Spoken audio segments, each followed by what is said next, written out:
வழவழா road கிடச்சிடும், AC room கிடச்சிடும், எல்லா சுகபோகங்களும் கிடச்சிடும், ஃபஸ்ட் கிளாஸ் கார் கிடச்சிடும், நல்ல ஏர்னிங் கிடச்சிடும், எது வேணால் கிடைக்கலாம். ஆனால் ஒரு மனிதனுக்கு நிரந்தரமான அப்பா, நிரந்தரமான அம்மா, நிரந்தரமான கணவன் அல்லது மனைவி, அதுக்கப்புறம் குழந்தைகள், பேரம்பேத்தி வரைக்கும் இது அவ்வளவு சுலபமாக கிடச்சிடாது. இது பல பேர்களுக்கு எங்கள் நாட்டில் கிடைக்கல. அதனால ஸ்ட்ரெஸ் ஆகி என்ன பண்ணுறதுன்னு புரியாமல் திண்டாடின்னு இருக்கா. ஏகப்பட்ட கன் கல்ச்சர்லாம் குழந்தைகளுக்குள்ளே வளர்ந்துட்டு வருது. இத்தனைக்கும் இடையில இந்தியா மாதிரி ஒரு நாட்டை நான் பார்க்கும் பொழுது இங்கே நாங்கள் எதுக்காக ஏங்கின்னு இருக்கோமோ, எதெல்லாம் ரொம்ப துர்லபம் நினைக்கிறோமோ, அது இவ்வளோ ஈஸியாக கிடைக்கிறதே.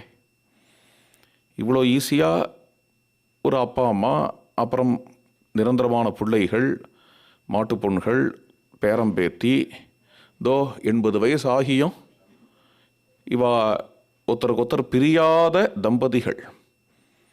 இப்பேற்பட்ட ஒரு தாத்தா பாட்டி இவா எல்லாருமா சேர்ந்து உற்சாகமாக இங்கே குழந்தைகள் வரதும், இங்கேயும் ஓடுறதும் கல்யாண மண்டபத்தில், அப்புறம் பெருசாக அந்த படிக்கட்டு வழியாலாம் மேலே ஓடுறதும், மாடியிலேருந்து எட்டி பார்க்குறதும், ஒரே பந்துக்கள் ஒருத்தருக்கு வர்றதும், எல்லாரும் ஒருத்தருக்கு பேசுகிறதும், சம்பாஷணம் பண்ணுறதும், ஒவ்வொருத்தரும் கிட்டத்தட்ட எங்களை சுற்றி ஒரு 50-60 பந்துக்கள் இருக்கா அப்படிங்கிற ஒரு பெருமையோடையும் சந்தோஷத்தோடையும் செக்யூரிட்டியோடையும் வாழறதுமாக இந்த நாடு இப்படி இருக்கே.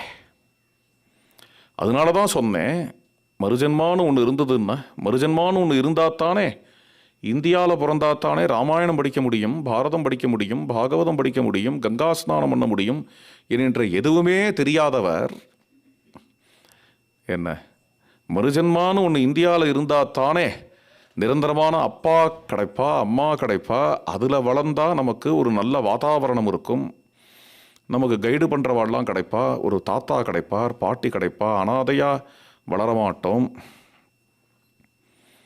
அப்படிங்கிற ஒரு பாவம் நமக்கெல்லாம் அதோட வேல்யூ தெரியுமோ தெரியாதோ. ஆனால் இதெல்லாம் கிடைக்காதவாளுக்கு அதோட வேல்யூ எப்படி தெரிகிறது அப்படிங்கிறது ஆச்சரியமாக இருக்குது. அப்போ தான் சதாபிஷேகத்தோட வேல்யூ என்னன்னு புரிகிறது, ஷஷ்டித பூர்த்தியினுடைய வேல்யூ என்ன அப்படிங்கிறது புரிகிறது, கொண்டாடுறோம்.